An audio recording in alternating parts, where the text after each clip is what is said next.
I had gone through different stages of my life, from the very basics to seeing different forms of abuses from different forms of people, apart from family members who have taken advantage of my childhood, and I got into being a teenager, I faced abuse. I got into being a woman, I faced abuse. And from people who were very close. And so hope was something I didn't have anymore. And Christ helped me with that. I'm Dr. Princess Olufemi Kayode, a survivor, and I share hope. Welcome to I Share Hope, the podcast where world leaders share their real stories of hope and how you can use actionable hope to start changing your life today. And now, here's your host, Chris Williams. Hello. How are you doing? Fine, thank you. Good. It's so great to see you. Thank you too. So you're just getting in from where? From work. From work. Okay, so I'd love to know what you fill your day with. Like what was today like for you? Oh, how was today? Today I had a little bit of health challenge. Oh no. I was taken to the hospital in the morning, but I got a bit of medication and I went back and took a little rest and then got into work. But not much. I didn't really do so much today.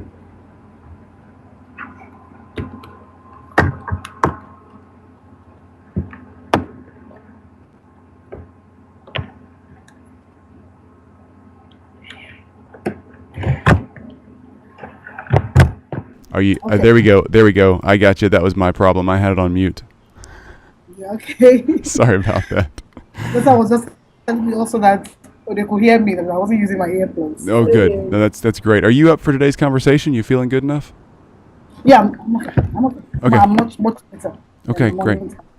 Great. Well, first of all, thank you for doing the interview and your time. And I know it's super busy, and I really respect you, and I am so glad you're going to be doing this for us. So let me walk you through, if I can explain quickly how the interview goes. You've probably already seen the interview 101 document that has all the questions listed. Yeah. Okay, good. Well, I follow that pretty much right down the line. So if there's a question on there, I kind of just go question 1 through 5, and then we get a little bit of quotes from you, and then just some fun. If there's any questions I think of at the end I need to ask, I'll make sure and ask those. But Okay. but we just like to have you be you. You can answer the questions however you'd like. This is your story, not my story. This is the most talking I'll do the whole time. All right, so first of all, before we get started, make sure I say your name the right way. I got the princess part. Okay. Okay, good. Olufemi Kayode. Oh, That's wow. how we can do. That's beautiful. Beautiful. I got to be able to say this. Okay, say it one more time for me. Olufemi Kayode. Onufeyo Kayode. Olufemi Kayode. Onufemi. Interesting that the vowels and the vocals is just like music. You just look at the letters and flow with it. Okay. Olufemi Kayode. I'm going to try that. That's a great idea. Okay. All right, let's see. So, Good. Olufemi Kayode. Good, that's right. Is that good enough? Better. I don't want better. I don't want to get it wrong. So, Princess Olufemi Kayode. Kayode. Good. Kayode. Do you say the E at the end of the Kayode? Kayode, yes. Kayode, okay. It's not like, French, with French words, you don't pronounce the last, syllables or whatever. Yeah. But with this, you go away. Okay. So, Dr. Princess Olufemi Kayode, Yeah. you are an awesome communicator and speaker and representative for the victims of childhood sexual abuse and other, I guess, connected areas of abuse. And you've done a lot of work in that area. And so before we get started, I want you to tell me and everybody listening along with me, we're just here to learn. So tell us first, where are you right now? What are you up to today? It's the end of your day, I know, but give us a little picture of your world right now. Where am I? Okay. I live in Nigeria. Let's see, how do I describe myself? I live in Nigeria. I live in Lagos, which is the economical capital of Nigeria. And what do I do? I'm a criminal justice psychologist. I also have my background in mass communication. I spent over 2 decades in that field, in that profession, before moving and migrating into childhood sexual abuse response, which is basically looking at how, as a country, as a nation, we address the issues. One of the problems I noticed as a journalist then was it was not a topic for discussion. Nobody was talking about this, and it was happening huge. And I also being a survivor, and found that when I sit with a lot of people, I find one or two, in every gathering that will say, "Oh, it did happen to me, it did happen to me. Oh, I didn't tell anybody about it. Oh, my parents really don't know this, that, And I began to look at my life at that time. I had a deep reflection into the kind of things I was experiencing as a person. Yeah, I was a single mother of 3 children. I had a lot of things not working around me so well. I began to study. I found myself studying very hard on the issue of consequences and the survivors of, and all the research I could lay my hands on the internet, just really, what is this all about? And that helped open my eye to see that, across the world, regardless of color, regardless of race, regardless of language, we are humans. And the same things are happening to us all across. And at the end of the day, majority of the research has been done in the past. Of course, majority were done in white communities and in more civilized environments. You find that basically it's still the same thing.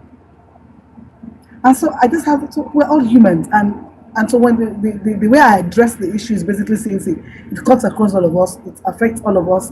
Yes, we are individuals, and that individuality stands out, but there's a common ground. Abuse happens to everybody. It can happen to anybody.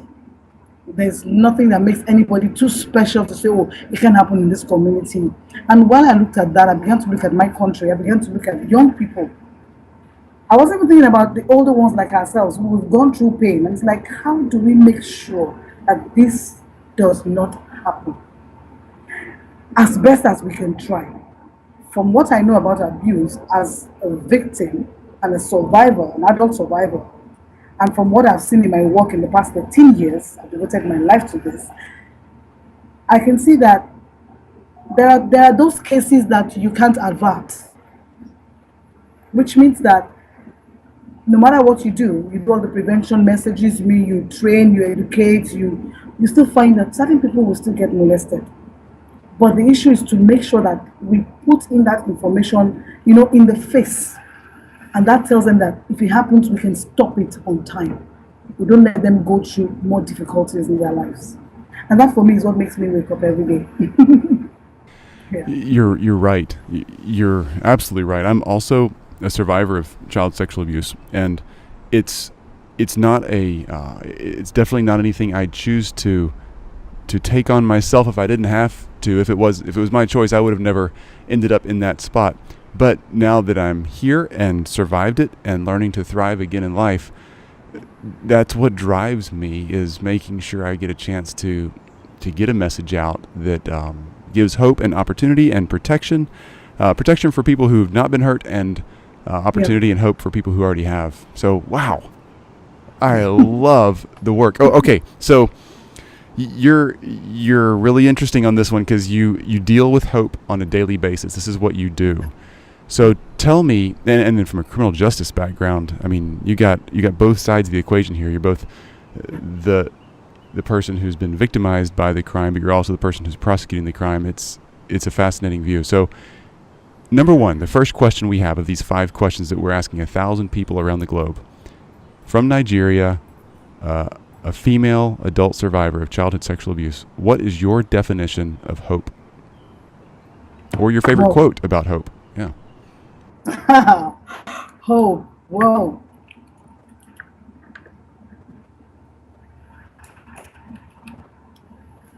Therefore, there is no condemnation for those who are in Christ Jesus. And because as a survivor, or as, let me say, as a victim of child sexual abuse, you live with a life of guilt. You take responsibility for other people's actions across your life. I had gone through different stages of my life, from the very basics to seeing different forms of abuses from different forms of people, apart from family members who have taken advantage of my, I don't want to use the word innocence, my childhood, and I got into being a teenager, I faced abuse. I got into being a woman, I faced abuse. And from people who were very close. And so hope was something I didn't have anymore. And Christ helped me with that. And so all I can think of is, and I've lived a life of self-condemnation for so long. So long. I'm 51 now. And majority of my childhood, teenage years, and adulthood were times where, attempted suicide. There was nothing to live for. There was no hope. But I found it, and I found it in God. And so there's just that thing that keeps resounding to me is there's no condemnation for me. Regardless of having gone through that kind of life, regardless of the depths of the wounds that I've faced and I've had to live with. And in the course of that, I also hurt people. I hurt people as well. But I can forgive myself. I can find I'm not condemned for that. And I have something to live for. And so every day, I just want to bring a smile. I want to give somebody hope, which means look forward that there's still more to live for. It's not the end of the road. There's something to live for. There's something you're gifted for. There's something you have to offer, regardless of what has happened to you as a person. It may not even be abuse, but different things happen to us that traumatize us in our lives. But for that, there is a reason to still live. And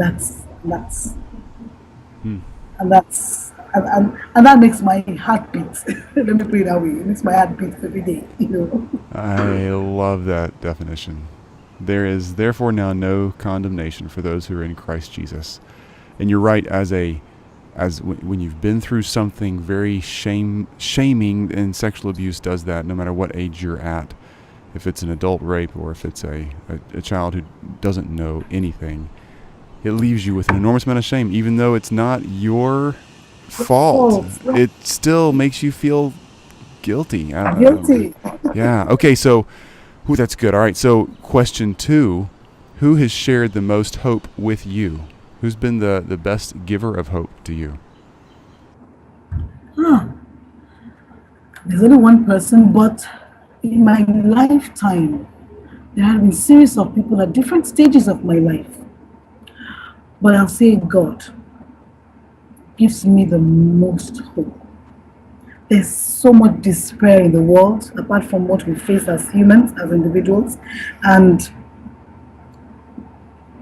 when I want to give up, because even in the work, there are times that you're like, there's just no way ahead.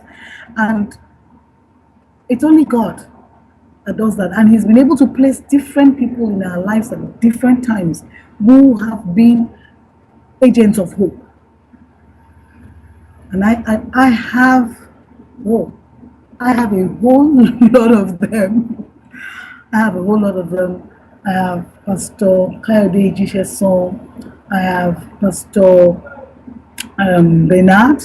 I have friends, Marie Omosu, Busola Babalola. I have Folake Bankole. I have my husband. Whoa, that one should be number one after God. And that's Pastor Olufemi Kayode, and my children. And I have a calling as a mother of nations, so I have children everywhere in the world. I get to meet these people I mentor. They come across me. Some of them have faced abuse, some of them have not, but they give me hope. As you see, people struggle through their own abuse, struggle through their trauma, and coming out at the end of the road shining. And that gives me so much, So they are also agents of hope for me. But God stands the ultimate. And there's so many I've not called, so I hope they won't get angry if they ever come across this. But there's so many in my life. There's so many. My sister, I have a whole lot of people that God has used to be a blessing that brought light at the end of the tunnel for me at different times of despair. You are so thankful about naming all those people, and I know there's so many more you haven't named, but you're engaging that truth that there are so many people who've given you hope. And when you've been through something really traumatic, no matter if it's sexual abuse or any other trauma, there's lots of them out there. The world's a tough place sometimes. But if you've been through trauma, then you begin to focus on the trauma and not on the blessings and the hope and the relationships and the many other things that you have going for you. And you've named a lot of relationships, and I love how relational your hope is. Beautiful. Okay, question 3. You ready? Yeah. All right, question 3. Take us back to a time in your life and paint the picture. What was going on around you, and what happened that took you to a place that was really hard and made you feel like it was hopeless? A lot of people are there now, or know someone who's there now. What was that like? Wow. Ooh. I remember a time I lost my job. I have three children to take care of as a single mom. I was at the end of the road. There was just nowhere to go. Nowhere. And I also never really thought I could ever get married. I had 3 kids. I was a young woman. So who's going to marry? I mean, with my culture, where I come from, that's not so easy to find any young man, let me use the word young man, who would want to marry a young woman with 3 children. And so there I was. I have to be the father and the mother. For about a year, my kids didn't go to school. They had to stop school. Feeding was tough. It was horrible. But God was so faithful. There was a young man He sent into my life at that time. He made me learn to fight. I was just in despair. I was in despair. I was going deep down into this tunnel, lost all hope. Anything would work. If I could get my kids out, then it would have been very easy. If I did come from that community where you could give children up for adoption, I probably would have at that time. But in my culture, it's just something that is coming up now. Adoption is something that is just gradually fizzing into the society, and acceptance is gradually being taken. But as at that time I'm talking about, you just couldn't even say you want to do it. Nobody even wants them, and it's not in our character to do so. There's no adoption agency that's going to take them from you. And so I was just there watching them. And it was killing, because I was watching my children not having enough nutrients, not having enough clothing, couldn't go to school, and so I was at ends with. And then at that same time, I'm still trusting God for a husband and a father, for a husband for myself and a father for my children. So here I was in a huge dilemma, and most times I just cry out to God. How we fed in those two and something years, it was just God. But here, this young man approached me and wanted to be involved with me, and I was like, I couldn't see anything, good. I didn't want to be taken advantage of, because I was very vulnerable also. And this young Pastor Ben, then I called him Brother Ben, because I had a calling in my life. So I was also in the school of ministry, and he was starting his ministry. So he will say, okay, you know what? Come over, let's pray for my ministry. So I'll go over to his place to pray for his ministry, to pray with him for his ministry to go. But I was in despair.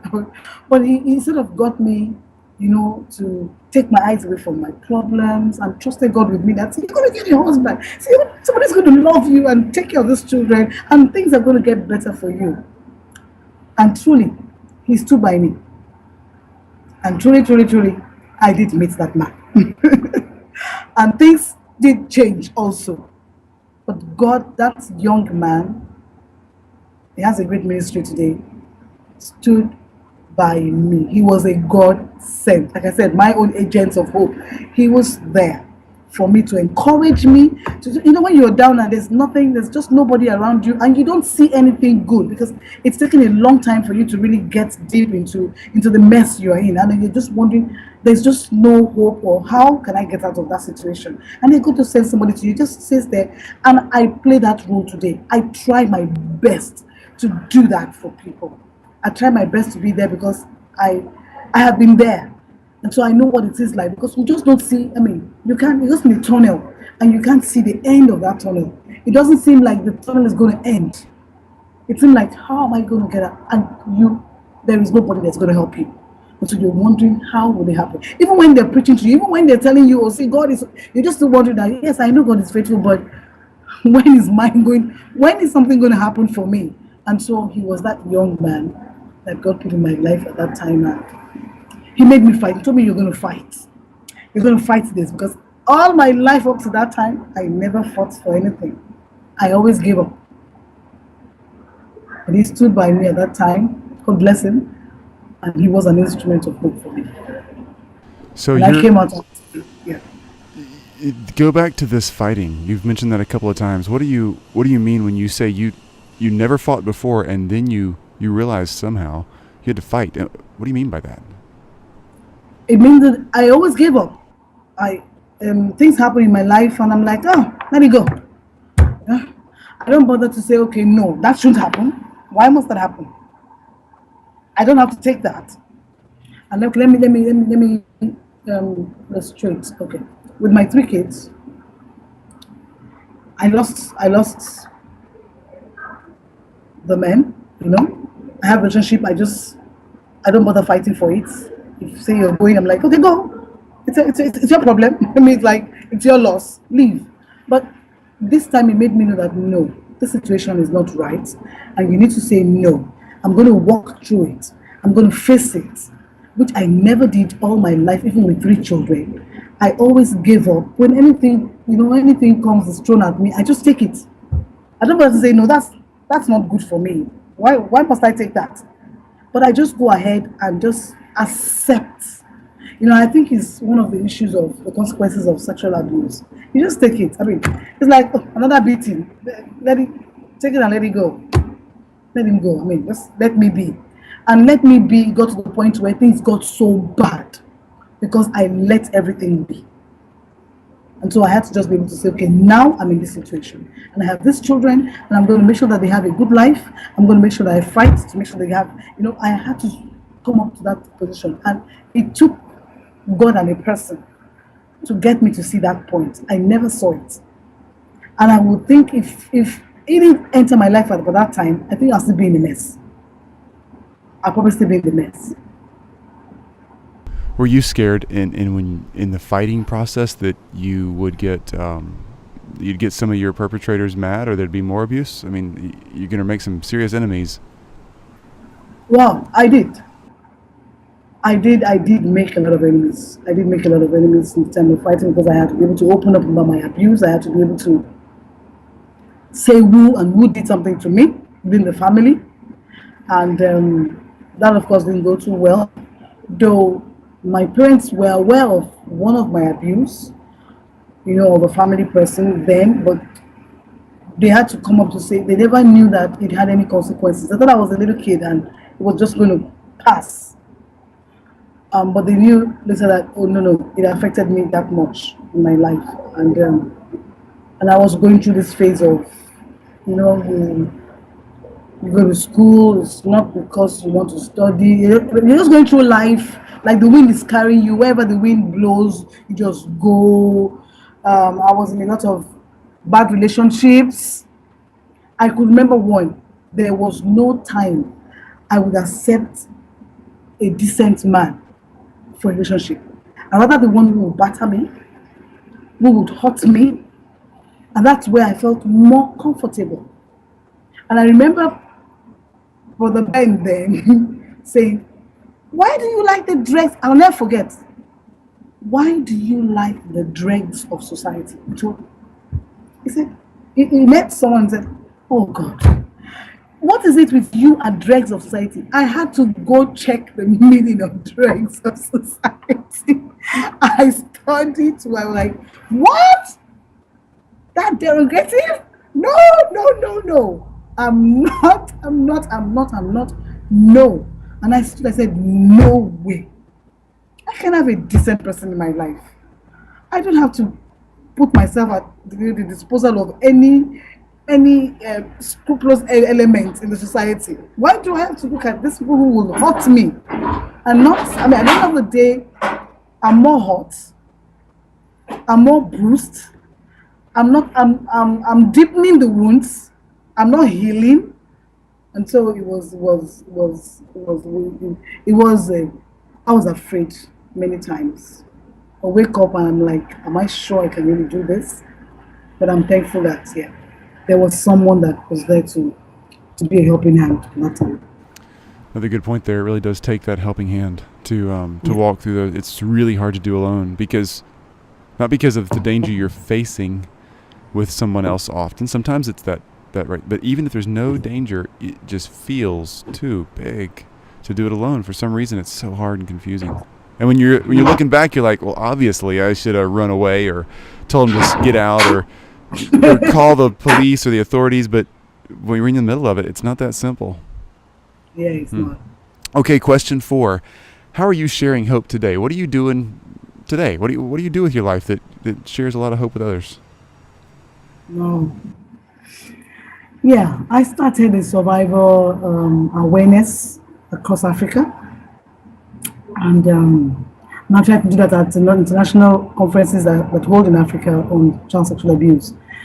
I held a session on survivors and what survivors could do to help prevention and response within Africa, the African region. Apart from that, daily, we have these 24-hour helplines. And I do counseling on WhatsApp. I'm talking with survivors, women who are abused across the nation. I'm talking to young people. I mean, my daily life is that. My daily life is counseling. My daily life is either I'm doing forensic interviewing for children. I'm also a trained one. I was trained in the US, my corner house. So we have a facility. So I do forensic interviewing for children who have been molested or witnessed violent crime to help investigation. I do trauma counseling. I also do Christian counseling. I'm also a minister. So my husband is a pastor. So I also run a ministry. So I have that's 2 parts of dealing with the general public and also to Christians. And then I do teachings. I mentor young people. I also I'm mentoring over 30 organizations right now who are into prevention, different aspects of responding to childhood sexual abuse and rape.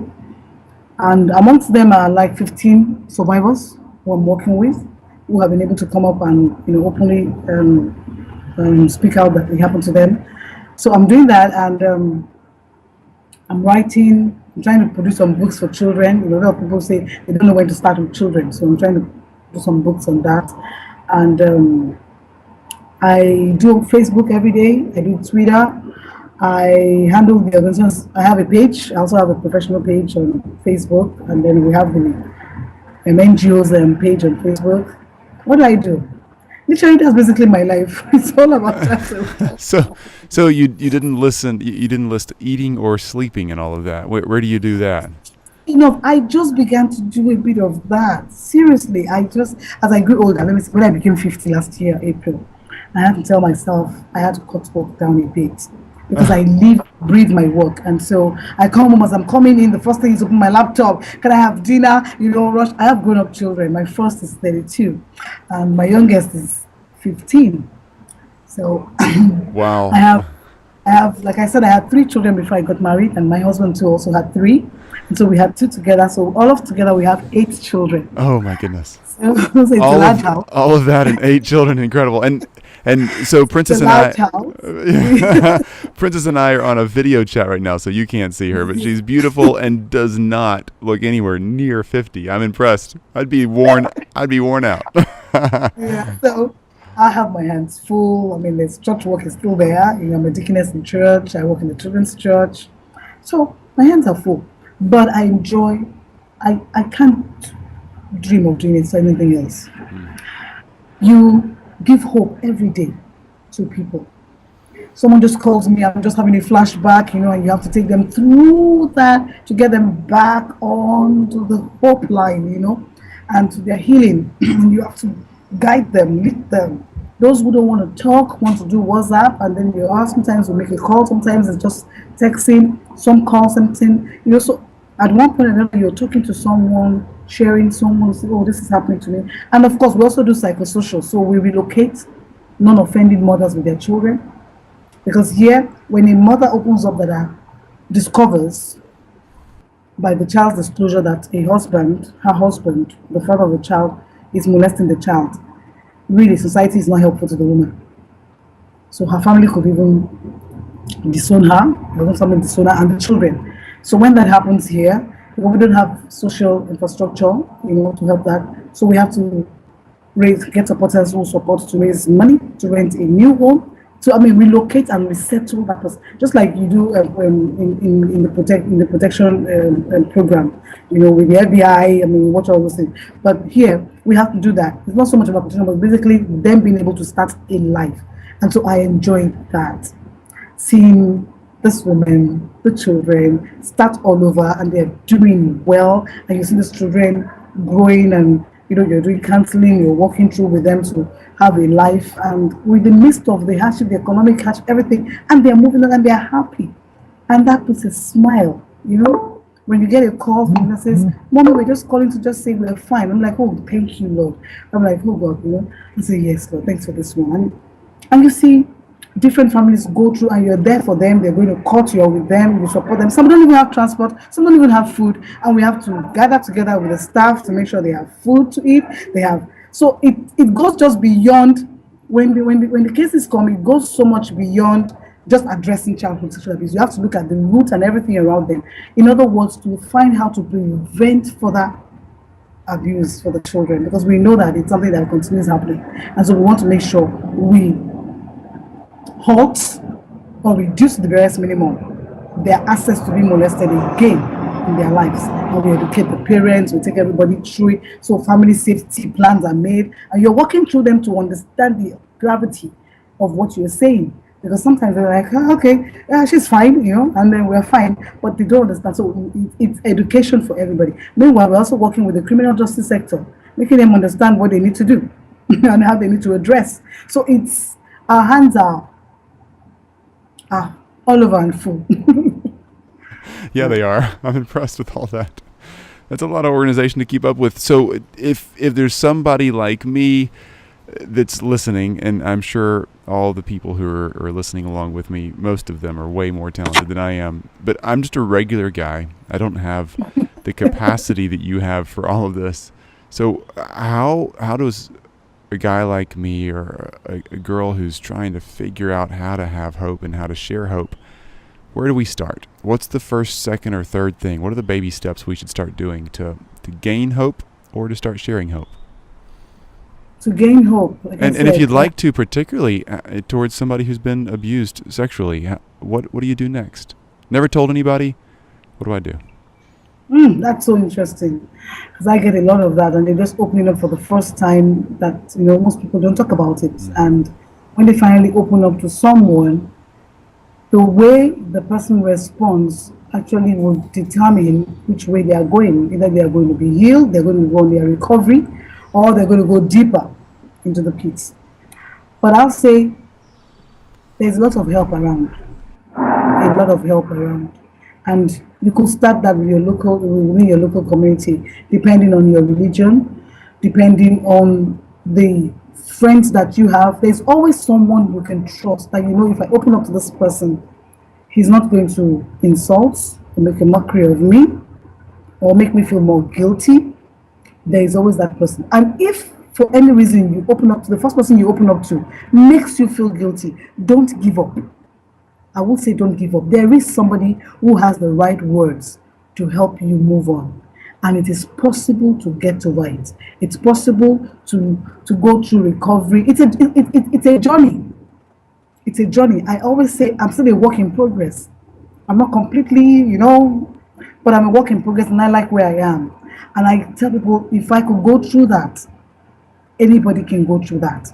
You can move on and begin to, get over whatever happened to you, whether as a child or as a young, as a teenager or as a woman or as a man, because it happens to both sexes. And trauma, like we said, may not be sexual abuse. Also, it could be, anything. But whatever it is, there is life ahead. And there are still people that you will also be a blessing to. And so they need you also. So even in your despair, even in your pain, you're still a blessing. And each person needs to realize that I am a blessing. No matter how I feel right now, there is somebody who, when I share my story, that person, and I always try to tell people that you think yours is the worst. You've not heard somebody else's story.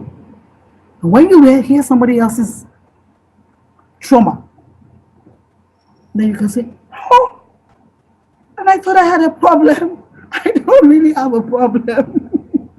So I saw somebody say, no, I was gang raped by 10 men. I said, you've not heard of the one that was gang raped by 50 men. So, yeah, you need to, it doesn't mean that it is a good thing. But it's for you to know that there are people who are going through worse situations than you are. And that makes you know that, okay, fine, I've gone through this. But there are people who are healing, there are people who are moving forward, and I try to give examples of people who are going ahead with their lives. There are those who did not. But I don't take examples from the dead. I take examples from good.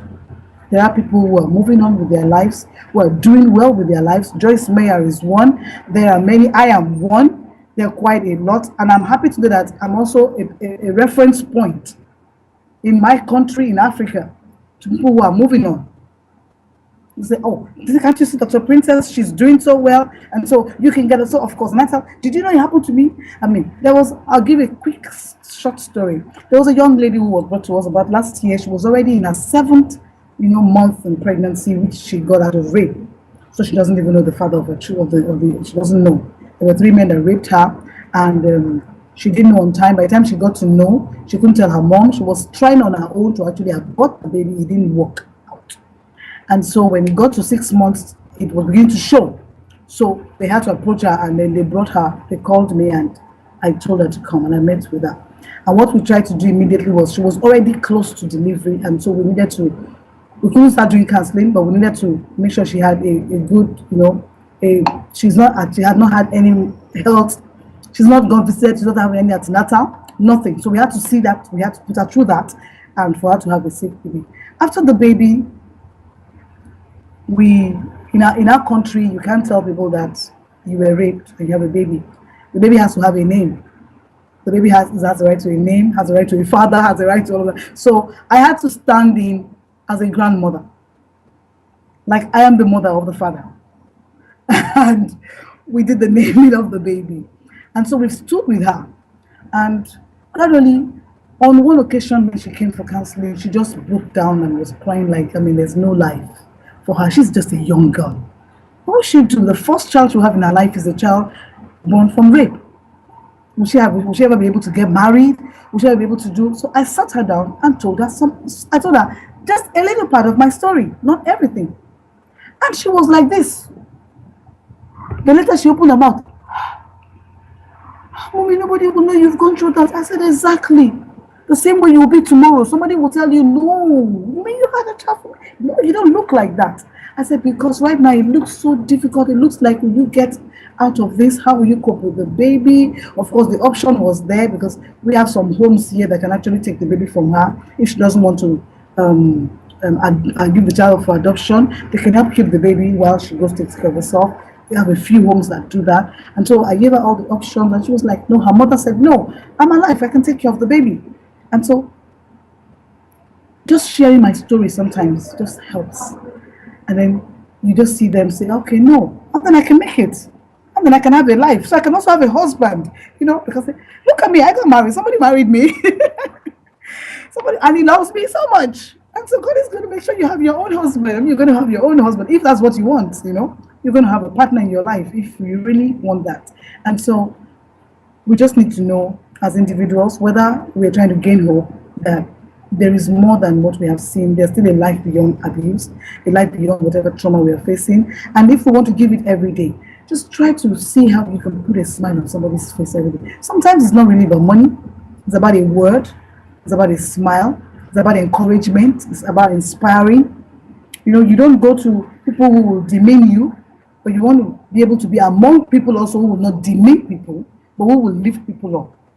Even when they don't see good in themselves, then you can make them see that there is some good in you. Good advice. Wow, great story too. So there's 2 or 3 things. Let me just see if I can pull them back out. So if you haven't told anybody about your trauma, and you do need to, by the way, even if it's past and the person who caused the trauma is dead, it's not about getting even or revenge. It's about you and being honest with where you are, where you're starting now, and where you're going in the future. So be honest with somebody. Find a safe friend or family member who you can talk to and give them a small amount of that information. See how they handle it, and then give them more over time, and see how they respond. If they're a trustworthy person, you'll know that quickly. They'll support you. Okay, so that's number 1.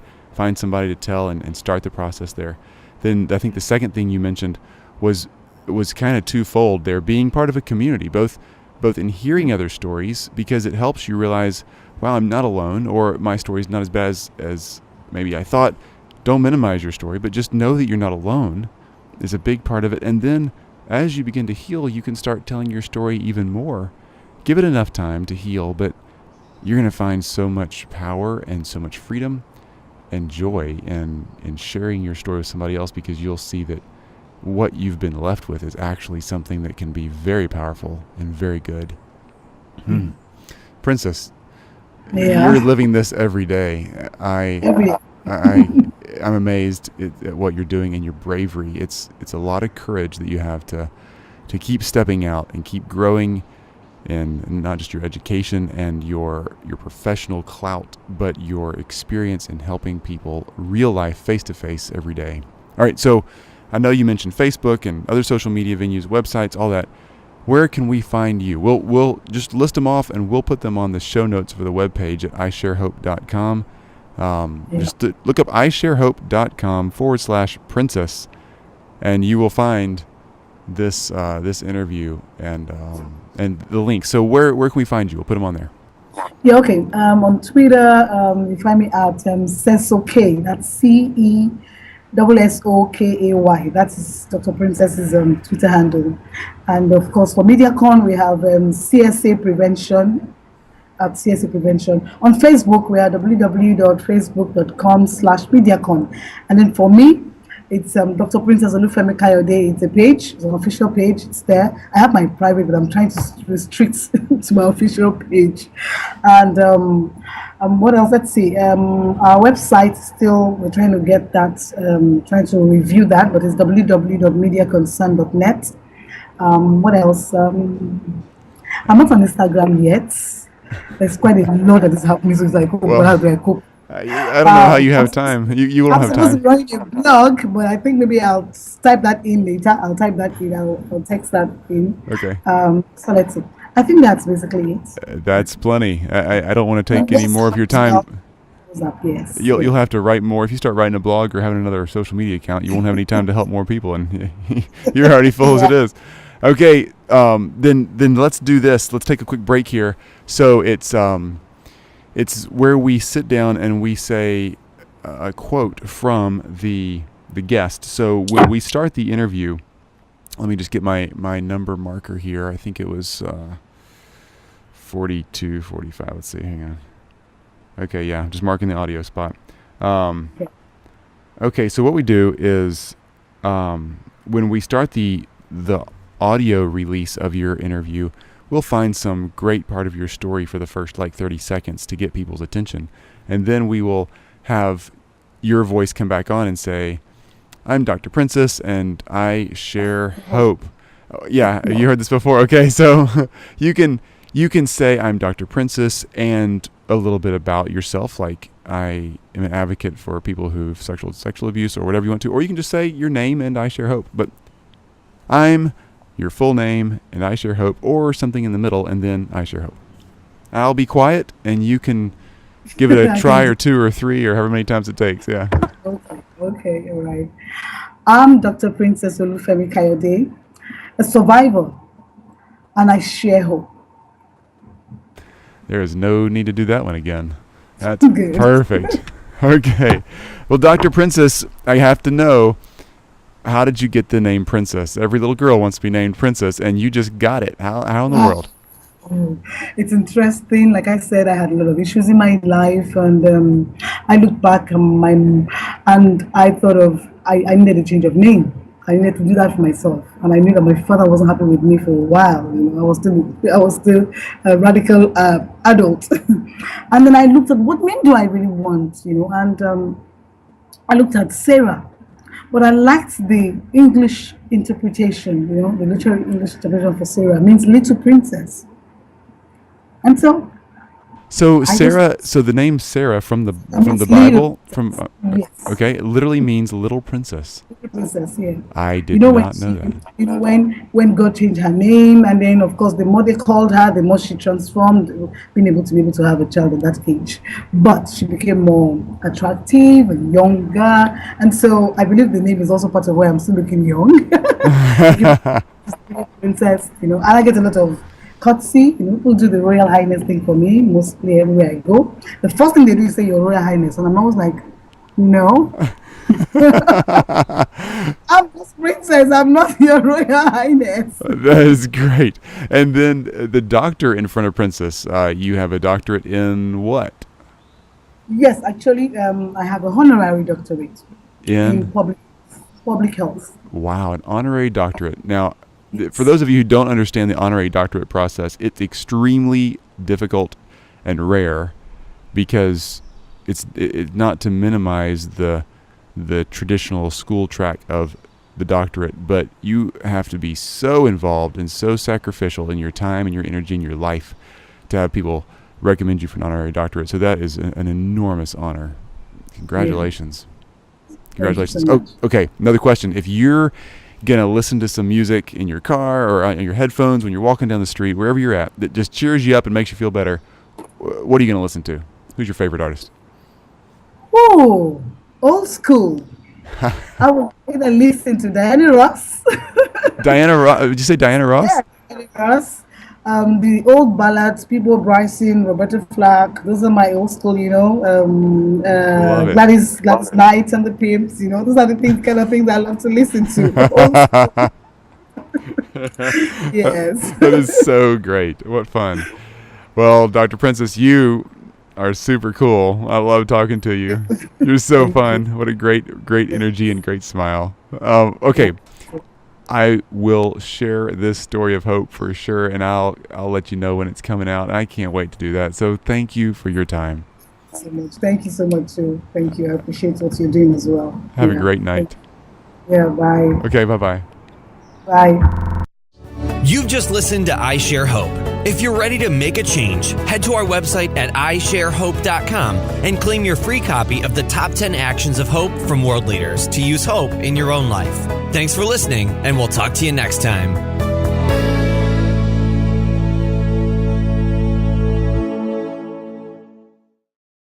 I want you to tell me and everybody listening along with me, we're just here to learn. So tell us first, where are you right now? What are you up to today? It's the end of your day, I know, but give us a little picture of your world right now. Where am I? Okay. I live in Nigeria. Let's see, how do I describe myself?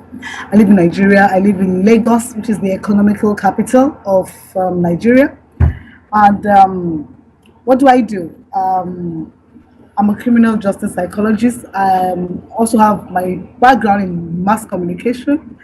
I spent over 2 decades in that field, in that profession, before moving and migrating into childhood sexual abuse response, which is basically looking at how, as a country, as a nation, we address the issues. One of the problems I noticed as a journalist then was it was not a topic for discussion. Nobody was talking about this, and it was happening huge.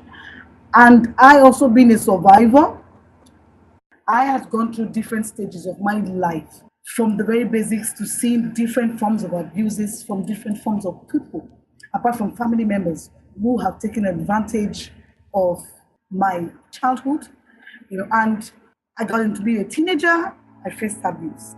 I got into being a woman, I faced abuse. And from people who were very close. And so hope was something I didn't have anymore. And Christ helped me with that. I'm Dr. Princess Olufemi Kayode, a survivor, and I share hope. Welcome to I Share Hope, the podcast where world leaders share their real stories of hope and how you can use actionable hope to start changing your life today. And now, here's your host, Chris Williams. Hello. How are you doing? Fine, thank you. Good. It's so great to see you. Thank you too. So you're just getting in from where? From work. From work. Okay, so I'd love to know. So glad you're going to be doing this for us. So let me walk you through, if I can explain quickly how the interview goes. You've probably already seen the interview 101 document that has all the questions listed. Yeah. Okay, good. Well, I follow that pretty much right down the line. So if there's a question on there, I kind of just go question 1 through 5, and then we get a little bit of quotes from you, and then just some fun. If there's any questions I think of at the end I need to ask, I'll make sure and ask those. But we just like to have you be you. You can answer the questions however you'd like. This is your story, not my story. This is the most talking I'll do the whole time. All right, so first of all, before we get started, make sure I say your name the right way. I got the princess part. Okay. Okay, good. Olufemi Kayode. Oh, wow. That's beautiful. Beautiful. I got to be able to say this. Okay, say it one more time for me. Olufemi Kayode. Olufemi Kayode. Olufemi Kayode. Olufemi. Interesting that the vowels and the vocals is just like music. You just look at the letters and flow with it. Okay. Olufemi Kayode. I'm going to try that. That's a great idea. Okay. Let's see. So, Olufemi Kayode. Good. That's right. Is that good enough? Better. I don't want better. I don't want to get it wrong. So Princess Olufemi Kayode. Kayode. Do you say the E at the end of the Kayode? Kayode, yes. Kayode, okay. It's not like French. With French words, you don't pronounce the last, syllables or whatever. Yeah. But with this, you go away. Okay. So Dr. Princess Olufemi Kayode, you are an awesome communicator and speaker and representative for the victims of childhood sexual abuse and other, connected areas of abuse. And you've done a lot of work in that area. And so before we get started, what you fill your day with, what was today like for you? Oh, how was today? Today I had a little bit of health challenge. Oh, no. I was taken to the hospital in the morning, but I got a bit of medication and I went back and took a little rest and then got into work. But not much. I didn't really do so much today.